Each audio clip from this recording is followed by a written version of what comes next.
ஏழாம் இடத்துல வந்து பார்த்திங்கன்னா செவ்வாய் பகவான் இருக்கிற அமைப்பு வந்து பார்த்திங்கன்னா இந்த இடத்துல வந்து ரொம்ப கவனமாக பார்க்க வேண்டிய ஒரு காலகட்டம்னு சொல்லலாம்.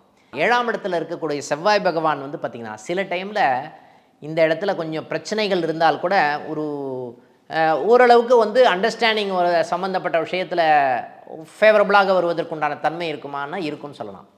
ஆனாலும் வந்து பார்த்திங்கன்னா இது பிரச்சனையை கொடுக்குமா? பிரச்சனையை கொடுக்கும். ஏழாம் இடத்துல புத பகவான் இருக்கார் சார், கும்பத்தில் புத பகவான் இருக்கார் சார், நல்லா இருக்கும்னு நீங்கள் நினைப்பீங்க.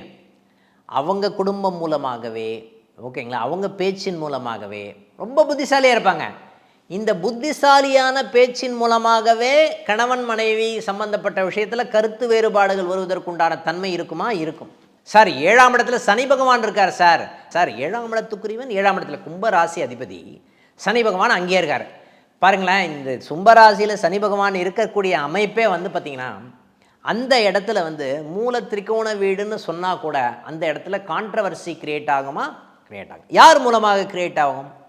ஒன்று அவங்களுடைய குடும்பத்தின் மூலமாகவே கிரியேட் ஆகும், அவங்க பேச்சின் மூலமாகவே கிரியேட் ஆகிறதுக்கு உண்டான தன்மை இருக்கும்.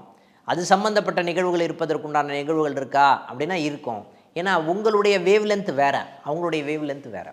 ஏழாம் இடத்துல ராகு பகவான் இருந்தாருன்னா என்ன சார் பலன் கொடுக்குறது? கொஞ்சம் வந்து முரண்பட்ட ஒரு விஷயமாக இருந்தால் கூட அவங்க வந்து டிஃப்ரெண்ட்டாக திங்க் பண்ணுவாங்க. டிஃப்ரெண்ட்டான ஒரு விஷயங்கள் மூலமாக இருந்தால் கூட இந்த இடத்துல வந்து பார்த்திங்கன்னா ஒத்து போயிடுமா அப்படின்னா ஒத்து போயிடும் அப்படின்னு சொல்லலாம். ஏழாம் இடத்துல கேது பகவான் இருக்கார் சார், அதுவும் ஒத்து போயிடும். அதே மாதிரி முக்கியமாக ஏழாம் இடத்துல குரு பகவான் இருக்கார் சார், ரொம்ப சாந்தமான விஷயங்கள் சாதகமாக இருக்கக்கூடிய தன்மை இருக்குமா? ஒத்து போகக்கூடிய தன்மை இருக்குமானா இருக்குன்னு சொல்லலாம். ஏன் அப்படின்னு சொன்னால் அந்த மாதிரி அமைப்பு தான் இந்த லக்னம் வந்து பார்த்திங்கன்னா முக்கியமாக சிம்ம லக்னம் வரும்போது வருவதற்குண்டான தன்மை இருக்குதுன்னு சொல்லலாம்.